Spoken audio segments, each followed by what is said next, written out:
Welcome to the Daily Vibecasting. We're here to cut through the noise and give you the essential buzz from X for September 17th. Think of this as your crisp, punchy roundup of trending posts, delivering valuable insights and sparking some aha moments to get your day well informed. Exactly. And we've curated a fantastic spread of topics for you today. Everything from cutting-edge tech and digital privacy debates, the significant cultural shifts, and, well, the dynamic political arena. Our mission, as always, is to extract the most important nuggets, ensuring you get a balanced, constructive look at what's truly resonating online right now. All right, let's jump right into today's buzz. Tech and digital frontiers. First up, a major step forward for autonomous vehicles in a big city. This is from @DanielLurie, San Francisco's mayor. He shares, Waymo is coming to SFO. The airport has approved a pilot permit to begin autonomous rides. This rollout will happen in phases, and we'll keep you updated every step of the way until anyone can request a @Waymo ride right from @FlySFO. Okay, Waymo at SFO, that's huge, right?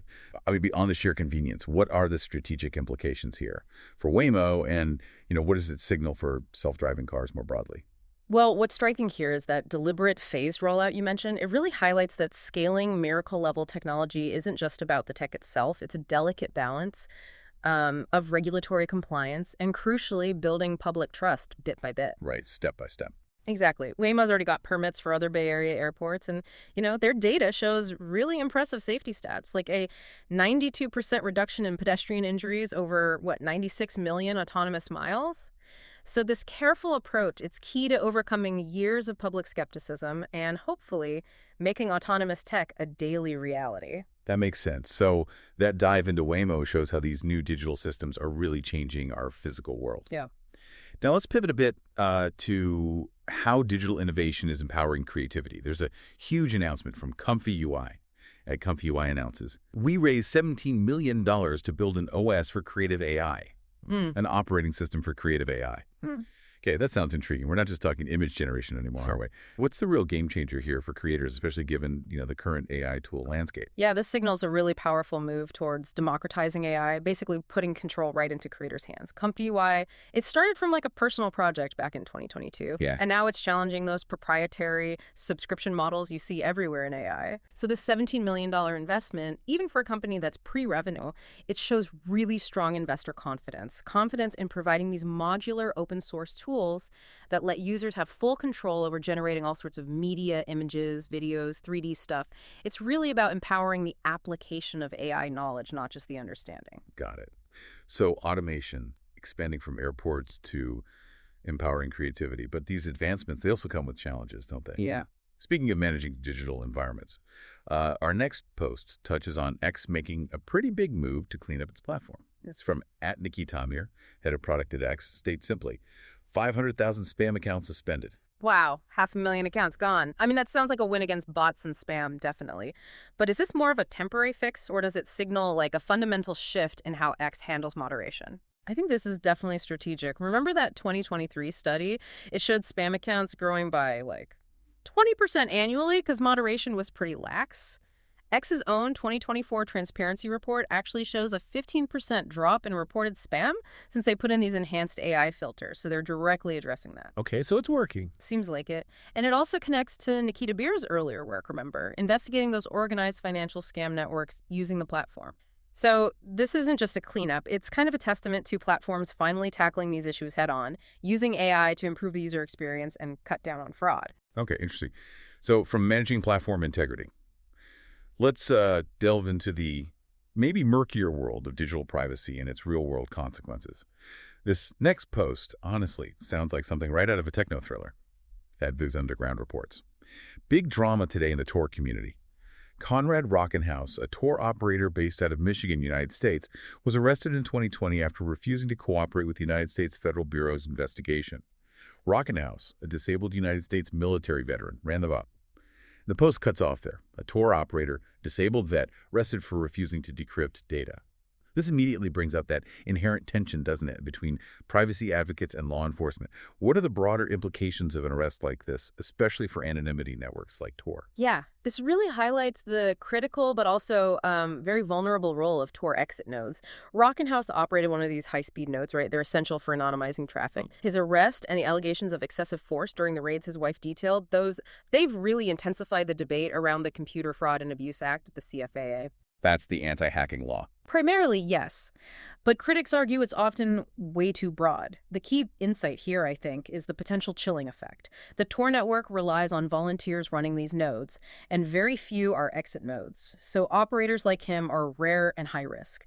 Actions like this could really deter others from contributing to a network that's pretty crucial for privacy, globally speaking. Right. A chilling effect. Makes sense. Okay, moving from digital privacy to national security now, a deal involving TikTok is sparking some major debate. Some are suggesting a potential complete surrender, according to this next post. This is from @RushDoshi, assistant professor at Georgetown, he states. The TikTok deal is looking like a complete surrender by the admin, and it may even be illegal. If true, the U.S. will let Beijing determine what appears on the news feeds of 180 million U.S. TikTok users. Not quite America first. Even advisors to the deal are renouncing it. Wow, that's a really strong accusation, especially the concern that a U.S. TikTok spinoff would still use ByteDance's Chinese algorithm. What are the actual national security concerns here if Beijing does keep that intellectual property? Well, the insight here is really about this persistent vulnerability around digital sovereignty. There was a 2023 study, National Bureau of Economic Research, NBER. It found that Chinese apps can be manipulated to influence user behavior for state purposes. So the deal shifting from, a full divestiture to more of a licensing framework. Where Beijing keeps the algorithm rights. Exactly. That's met with a lot of skepticism. Remember those Pew Research polls? 50% of Americans already supported a ban because of data security risks. So this outcome, it really challenges the whole narrative of protecting national interests when you've got 180 million U.S. users potentially influenced by a foreign-controlled algorithm. Yeah, that's a huge number of people. Okay, let's shift gears now to cultural crossroads, exploring some really thought-provoking insights on belief and society's foundations. A positive futurist, Andy, shares this. As a Dawkins-era atheist, I underestimated Christianity's role as a civilizational operating system. I took its moral foundations for granted, assuming they were so self-evident that all humans would reach them once basic needs were met. That's a powerful personal reflection. And it feels like something resonating with more secular thinkers lately. It really challenges that assumption, doesn't it? That morality is just self-evident or universally discoverable. How does this perspective connect to bigger discussions about societal frameworks? It connects really deeply to Jonathan Haidt's moral foundations theory. That theory argues that cultural moral systems are crucial for holding societies together for cohesion. So the insight here is this kind of reevaluation of the Enlightenment idea of innate rationality. It suggests our intuitive ethics often rely on these inherited cultural structures. Like an operating system, as he put it. It's exactly like an operating system. And we're seeing this as a bit of a cultural trend in 2025, questioning if secularism alone is adequate, especially as alternative ideologies, some woke movements emerge to fill what some see as a moral vacuum. It's a pattern we've seen historically, too, like after the collapse of state ideology in the Soviet Union. It highlights our societal need for some kind of shared operating system. Fascinating. From those philosophical reflections, let's look at a more direct public declaration of faith from the world of sports. At Jesus Saves You 777, that's Christian Tweets, shares a quote from NFL QB Baker Mayfield. Jesus is the Son of God. He's the reason we're here. Pretty clear. Direct declaration of faith from a prominent athlete. We often see sports and faith intersect, but this kind of public statement, it always gets people talking, doesn't it? What does this reflect about the culture around public figures and religion today? Well, it reflects a pretty common trend among NFL players, actually, to openly share their religious beliefs, often through platforms like Sports Spectrum. The key insight, though, is the stark contrast with certain European contexts. Think about France, for instance.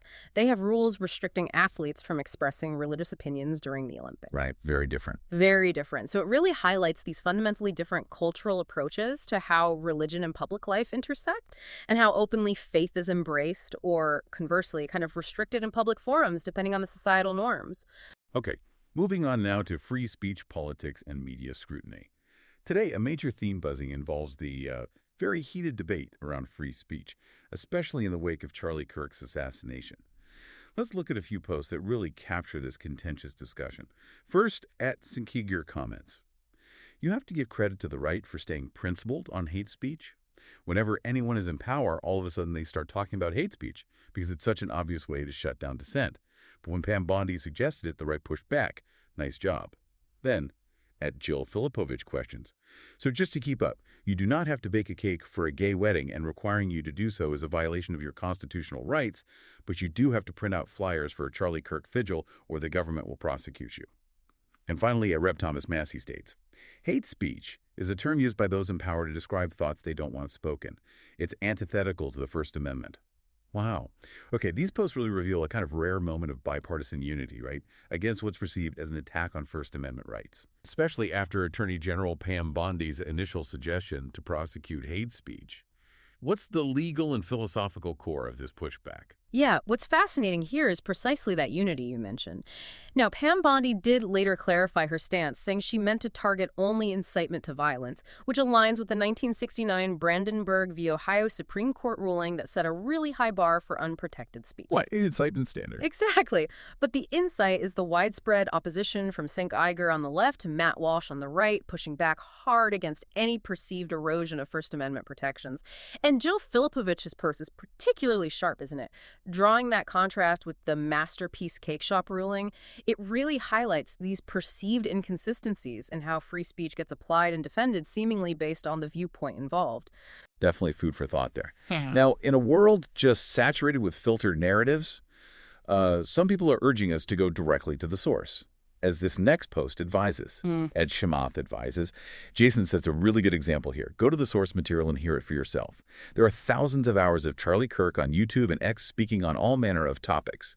Through it, you can understand who Charlie was from his own words versus through some. And the post cuts off. This feels like crucial advice, doesn't it? Especially in such a polarized environment where narratives get twisted so easily. When passions are running high, what's the real value in engaging directly with that primary source material? Oh, the insight here is profoundly important for critical thinking, I think. There's a 2023 MIT study on misinformation found that 0% of false narratives actually stem from secondary interpretations, not the primary sources themselves. 70%, wow. Yeah. So this advice becomes even more urgent, doesn't it? Yeah. Especially given all the false claims swirling around Kirk's shooter. It just underscores the value of direct engagement. You know, forming your own informed opinion, particularly after a polarizing event like his assassination, rather than just relying on potentially biased summaries. Go to the source. Yes. Simple but powerful advice. Okay, following up on media scrutiny, there's some pretty strong criticism aimed at how journalists cover sensitive events. At Chef Gruel states, if your instinct as a journalist is to cloak a killer in kindness, it's time to find another profession. Oof. That's very direct criticism, aimed squarely at journalistic ethics, and specifically the media's coverage of a high-profile, politically charged crime like this. What's the core issue at stake when journalists choose their language in these really sensitive situations? Well, what's striking here is the specific target of that criticism. ABC News reporter Matt Gutman. It was for describing text messages between the alleged shooter, Tyler Robinson, and his transgender roommate as very touching and intimate. The insight is really about that tension between objective reporting and perceived bias, especially when the language seems to humanize a perpetrator rather than focusing on the severity of the crime itself. Right, the cloaking in kindness idea. Exactly. And that sparks significant public backlash, raising this important question about the media's role in shaping public perception and, the potential for perceived bias during sensitive investigations. Definitely a tricky balance for journalists. And finally, in this section, the passing of a cultural icon seems to be highlighting the intensity of online outrage culture. At Obama Foundation posts, today we mourn the loss of Robert Redford. From iconic films to protecting our national parks, he inspired many through his advocacy, charisma, and passion. Our thoughts are with his family and the countless people he inspired. Followed by the satirical post from @DougBalloon. If someone's not mourning the death of Robert Redford in a manner that's consistent with your views, make sure you set up a database, call their employer, and get them fired. Such sad news about Robert Redford, of course, a true legend. But that satirical post, it immediately spotlights the darker side, doesn't it? The sort of conformist pressure in online reactions to public grief and celebrity deaths. What does this tell us about contemporary online interactions? Yeah, it really captures the essence of online outreach culture, doesn't it? Redford's passing confirmed at 89, it sparked this mix, right? Genuine tributes, but also polarized reactions. And that mirrors this broader cultural shift where emotional conformity seems increasingly demanded online. Performative grief, almost. Sort of. And Doug Verlane's post perfectly satirizes that trend of escalating disagreements into calls for real world consequences, like getting someone fired. Yeah. There was a 2022 study, actually, that found 68% of so called cancel culture incidents stem from social media pylons. So the insight here is that public grief is now often expected to align with this collective homogenous sentiment. There's little room for individual expression without risking backlash. A strange dynamic indeed. Okay, shifting gears now to our final section, Political Pulse, where we gauge the public mood and some political narratives floating around. At Spencer Hakimian reports, the latest batch of Trump approval rating polls are out. 9 months in, he's the most unpopular president in modern American history. The second most unpopular was also Donald Trump. That's a pretty stark claim, to be the most unpopular and then also the second most unpopular 9 months into a second term. Despite some, initial economic optimism that seemed to be around, what are the underlying factors driving this significant public discontent? Well, the insight here seems to be this disconnect between certain economic indicators like the stock market and how the public actually feels.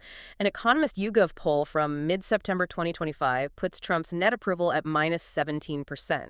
So while the stock market might have seen highs, public discontent is being fueled by persistent economic data, things like a 2.7% inflation rate, tariff-induced price hikes. Like the tomatoes he mentions. Right. Tomatoes up 3.3% just from June to July 2025.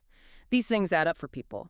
But crucially, there are also significant demographic shifts happening. Hispanic and Black voters, for example, are showing sharp disapproval. And that challenges the narrative of a unified Republican base, suggesting the discontent goes beyond just purely economic factors. Interesting demographic shifts there. And finally today, a bold claim about a potentially significant shift in political influence. At Owen Schroyer 1776 claims, I'm hearing the donor class is in complete panic right now. They've lost the narrative, they've lost much of the conservative independent media, and now they're losing the youth. Okay, that's a strong assertion, the donor class panicking. Is there evidence to back up this idea that they're losing control of the narrative, especially with younger demographics and conservative independent media? Well, the insight here points towards what might be a fundamental shift in who actually controls the narrative in modern politics. Yeah. There was a 2023 Circle E study. They focus on youth civic engagement. It found 46% of young people distrust major news media. That supports the idea of a shift away from traditional outlets. Almost half. Almost half. And we're seeing a growing influence from, independent media sources, particularly on the U.S. right, challenging the historical dominance of more established, often left-leaning donor bases. Even a 2024 Variety article noted Hollywood donors panicking after a Biden debate performance, which indicates how sensitive they are to youth disengagement. So this post, it really captures a significant concern within political funding circles about maintaining relevance and influence in this rapidly evolving, much more decentralized media landscape. A potential power shift underway. And that wraps up our deep dive into today's daily vibe casting. From autonomous cars hitting the airport tarmac to complex debates around free speech and the shifting sands of political influence, it's certainly been a day packed with thought-provoking content. Indeed. We've seen posts that highlight just how rapidly technology is integrating into our lives. We've seen that persistent tension between privacy and security, and also the ongoing reevaluation of, society's foundations. All of this really encourages critical thinking, doesn't it, about the sources of your information and the underlying values driving today's headlines. Exactly. Which brings us to the final thought for you. What stands out to you from today's deep dive? As we all navigate this world where so many narratives are competing for your attention, remember to keep exploring, keep questioning, and join us next time for another deep dive into the most important insights.